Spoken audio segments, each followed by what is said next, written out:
Pasamos a la siguiente comunicación oral. New onset diabetes in person with HIV on Victegravir, FTC, TAF in real world clinical practice. La doctora María Jesús Blancos. Buenas tardes a todos y gracias al comité por seleccionar nuestro trabajo y permitirme presentarlo esta tarde. El trabajo se titula Nueva aparición de diabetes en personas con infección VIH en tratamiento con Victegravir, FTC y TAF en la práctica clínica. Como ya sabemos, la diabetes es un problema a nivel global y su prevalencia ya elevada del 8,5% está previsto que aumente en los próximos años. En personas que tienen infección VIH, esta prevalencia se aproxima al 15% y hay cohortes que describen que hay pacientes diabéticos no diagnosticados hasta en un 20% en algunos grupos. En la práctica clínica vimos que efectivamente pues, había personas que tenían diabetes y que probablemente ya venían de una glucemia basal alterada. Y nuestra hipótesis fue que el cribado de diabetes y prediabetes basalmente, tanto en personas que iniciaban como cambiaban de tratamiento con esta pauta basada en inhibidores de la integrasa, nos podía ayudar a detectar a estas personas en riesgo. Por lo tanto, el objetivo del estudio fue conocer la prevalencia y la incidencia de diabetes y prediabetes y el tiempo al evento y las características de la población. Lo que pretendíamos pues fue mejorar el conocimiento sobre estos aspectos metabólicos y alertar sobre perfiles en riesgo de diabetes. Se trata de un estudio retrospectivo de una cohorte única en el Hospital Ramón y Cajal con la pauta de Victegravir, FTC y TAF que podían tanto iniciar tratamiento como cambiar entre junio de 2018, porque fue cuando estuvo disponible, hasta julio de 2021. Se recogieron datos múltiples de glucosa y hemoglobina glicada, más de 20.000 datos, y se diagnosticó de diabetes o prediabetes y cumplían criterios en 2 o más determinaciones consecutivas según los criterios establecidos por la Asociación Americana de Diabetes. Se definió diabetes como glucosa plasmática en ayunas igual o mayor a 126 miligramos por decilitro y o una glicada mayor de 6,5 y prediabetes como glucosa plasmática en ayunas entre 100 y 125 miligramos decilitro y o glicada entre 5,7% y 6,4%.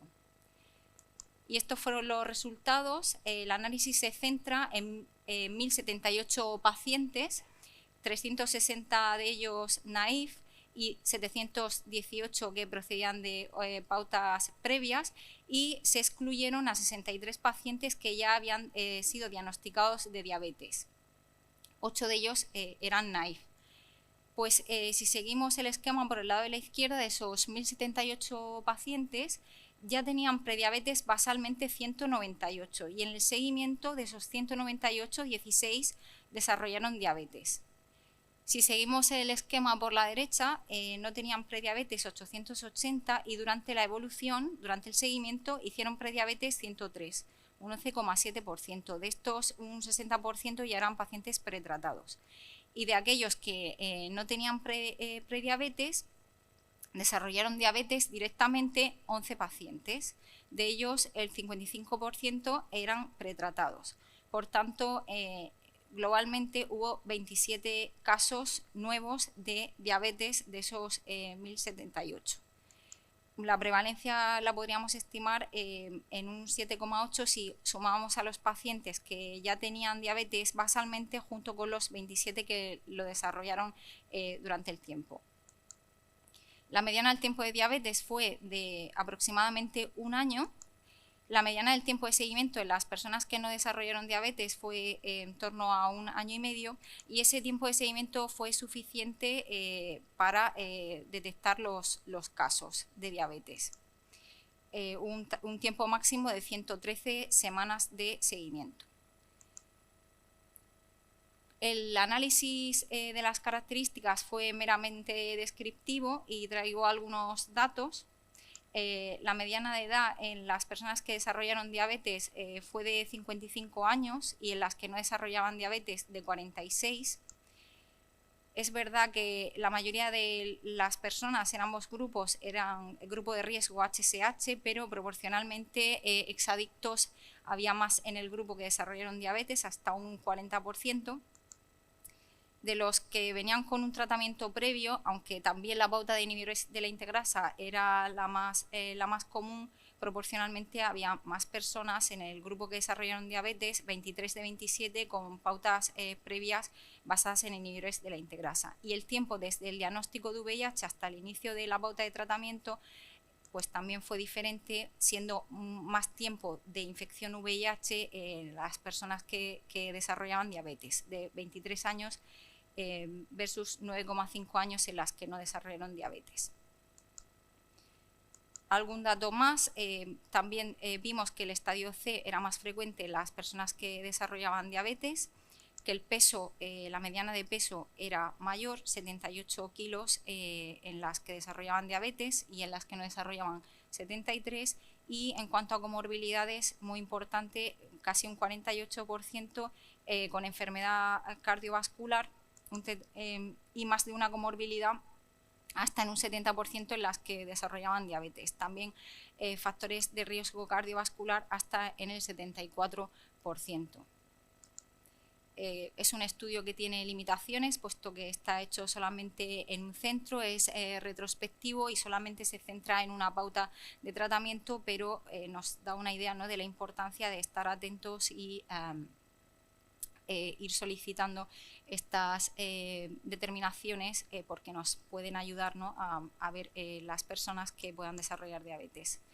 Por tanto, y como conclusiones, en nuestra cohorte de personas con VIH que iniciaban o continuaban tratamiento antirretroviral con Bictegravir, FTC y TAF, el desarrollo de diabetes fue más frecuente tras la progresión desde prediabetes que el diagnóstico de novo. La mayoría de personas con infección VIH en tratamiento con Bictegravir, FTC y TAF, tanto con prediabetes como con diabetes, eran pretratados y la mayoría habían recibido una pauta previa basada en inhibidores de la integrasa. Y conocer basalmente datos sobre el control glucémico y la presencia de prediabetes puede ser importante para detectar personas en riesgo y aclarar la posible influencia de otros factores, entre ellos pues otros tipos de tratamiento antirretroviral y los inhibidores de la integrasa o el TAF. Agradecer a la unidad, a mis compañeros de la unidad de VIH y también a todos los participantes que han permitido pues, realizar este estudio.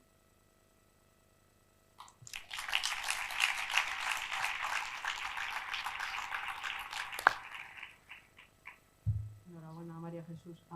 Hay una parte que me cuesta un poco y que creo que es muy relevante, y es la distinción entre los pacientes naïf y los pacientes pretratados.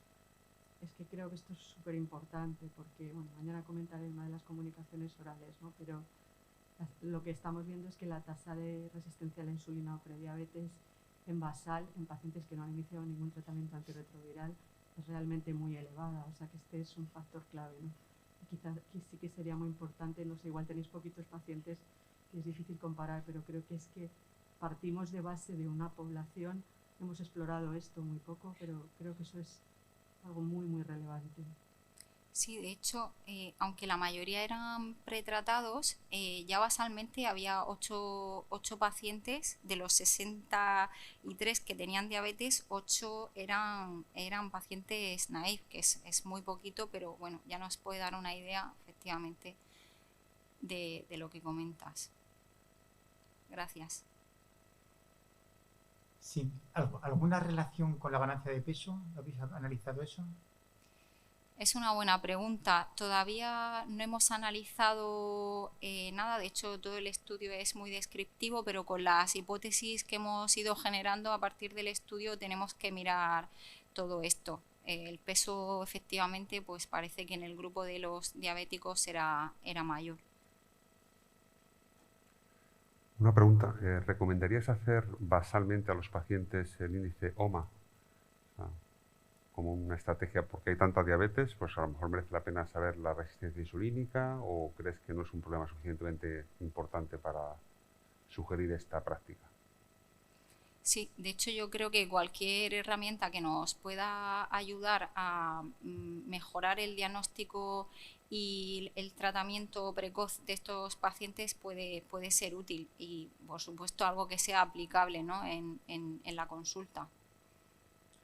Sí, adelante. María Jesús, una pregunta. ¿Esto lo habéis hecho con Victegravir como podía haber sido con otro inhibidor de la integrasa? Porque bueno, ha habido un artículo relativamente reciente, hace un par de meses, que decía que los inhibidores de la integrasa sí que se asociaban al desarrollo de diabetes. ¿Habéis planteado hacerlo con otros de la familia, compararles las distintas familias, incluso separándolos, como decía Marisa, en naïf y en los pretratados? Sí, tenemos ya recogida la información, pero todavía no la hemos analizado. El hecho de hacerlo solamente con una pauta fue porque era muy sencillo, al ser STR y no poder desdoblarse, pues mirar concretamente esta pauta desde que la teníamos disponible. Pero tenemos ya preparado la corte de otros pacientes con otras pautas para poder mirarlo también. Gracias. Muy bien, muchas gracias.